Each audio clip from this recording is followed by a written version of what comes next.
Les égouts, un lieu de danger, un cloaque d'infection, un donjon où rien n'est sûr, les coulisses industrielles des backrooms, abandonnés, mais toujours bien vivants. Maëva Laurier, backroom coloniste.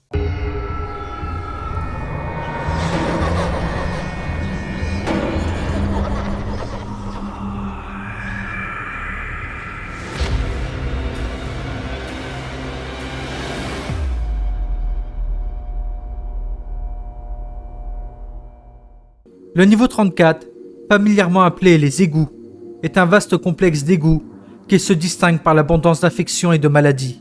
Véritable vivier de bactéries, il s'agit d'un réseau claustrophobique de tunnels d'égouts, reliés entre eux par des jonctions et des tuyaux d'évacuation placés au hasard. Le sol, si on peut l'appeler ainsi, est rempli d'un pied d'eau tiède et infecté, chargé de déchets divers. Les murs sont faits de briques usées et glissantes, lisses au toucher, car usées par le temps. Une grande partie du système d'égout nécessite que l'on rampe, principalement en raison du plafond bas, qui ne permet pas de se lever complètement. De l'eau infecte s'écoule du plafond, rejoignant souvent la fosse d'essence, située en contrebas. Une grande partie du niveau est éclairée par des lampes fluorescentes, qui s'éteignent parfois pour des raisons inconnues. Une grande partie du niveau 34 est constituée de ces tunnels, mais sont généralement reliés entre eux par des jonctions et des tuyaux d'évacuation. Ces tuyaux drainent tout le liquide infectieux dans une fosse septique unique et sont généralement beaucoup plus hauts que les tunnels, ce qui permet de se tenir debout. Au bout de la plupart des tunnels se trouve un tuyau d'évacuation similaire, plus petit, souvent bloqué par des barres de fer corrodées. Ces barres sont notamment indestructibles, comme celles du niveau 3. Pour des raisons indéterminées, les jonctions, quant à elles, constituent le principal moyen de transport entre les tunnels. Ils sont bordés de passerelles métalliques branlantes, qui peuvent facilement céder sous la pression. Le climat du niveau 34 est relativement froid, avec une moyenne de 50 degrés Fahrenheit. Cette température fait que les bactéries présentes dans le niveau se multiplient et s'infectent beaucoup plus lentement, ce qui n'est pas sans causer des complications, ce qui donne au niveau un climat froid, en constante évolution. Le climat est humide, ce qui permet une abondance de bactéries dans l'air, entraînant d'autres infections si l'on reste trop longtemps dans le niveau. L'abondance des bactéries, des maladies et la toxicité générale de l'eau corrodent considérablement la structure du niveau 34, ce qui rend le fond des tunnels complètement lisse. Ces sols lisses sont instables et peuvent céder sous la pression, menant à d'autres zones d'égout. Entre les différents tunnels se trouvent des tunnels de maintenance. Bien qu'ils semblent sûrs, la plupart d'entre eux sont remplis de radon, un gaz toxique et inodore qui peut causer diverses complications de santé, y compris le cancer s'il est inhalé, troublant le réseau uniforme des tunnels. Des graffitis, faits dans plusieurs langues, peuvent être trouvés occasionnellement sur les murs, le sol ou le plafond. Bien qu'elles ne soient pas dangereuses, ces œuvres d'art sont souvent imposées au hasard sur diverses surfaces.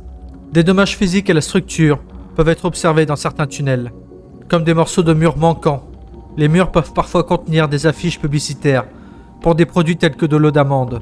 Ces affiches se trouvent à proximité des jonctions, des tuyaux d'évacuation et d'autres structures. Des ressources telles que de l'eau d'amande peuvent être trouvées en relative abondance dans le complexe d'égouts, apparemment à l'abri des regards. Des rapports font état de bouteilles trouvées dans des recoins, d'autres de ventilation. Ces bouteilles, malgré l'état du niveau 34, peuvent être consommées sans danger, à quelques exceptions près. L'eau d'amande du niveau est généralement infectée, si elle est ouverte ou manipulée d'une manière ou d'une autre, ce qui permet à certaines bactéries de s'infiltrer. De la boue au chocolat et de l'eau de cajou ont été trouvées dans des conditions similaires. L'existence de risques biologiques dans ce niveau constitue une menace importante pour la vie humaine. Néanmoins, quelques groupes de recherche et de colonies permanentes ont été établis dans le vaste réseau de tunnels d'égouts, principalement pour collecter des ressources et étudier le vaste écosystème microscopique du niveau 34. Quelques petites bases de données du MEG et des backroom colonies ont été installées ici.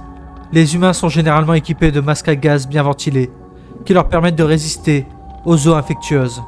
La peste de l'hydrolytisme est une bactérie qui se développe dans les eaux non traitées. En raison du climat et des conditions du niveau 34, on la trouve en abondance dans les égouts, principalement propagée par des particules d'air contenant cette maladie. Elle présente des symptômes variés si elle est consommée et constitue la principale source de danger au niveau 34. En outre, d'autres bactéries existent également au niveau 34, principalement dans les eaux infectieuses des égouts. L'entrée principale du niveau 34 se fait par une grille d'égout. Ces grilles se trouvent dans plusieurs niveaux extérieurs, notamment le niveau 11, et le niveau 84. Elles sont généralement marquées d'un 34, grossièrement peint sur ou près de la grille. On peut également y accéder depuis le niveau 2, en trouvant un tunnel d'égout au milieu d'un couloir, ou par une trappe au niveau 43, ou depuis certaines zones dans les eaux du niveau 37. Le niveau 34 ne semble pas avoir de sortie fixe, et fluctue entre différentes positions. Certains errants disent descendre par une échelle métallique, tandis que d'autres trouvent une porte en bois pour quitter le niveau. Les sorties qui ont été enregistrées disparaissent quelques heures plus tard, tandis qu'une nouvelle sortie apparaît à sa place.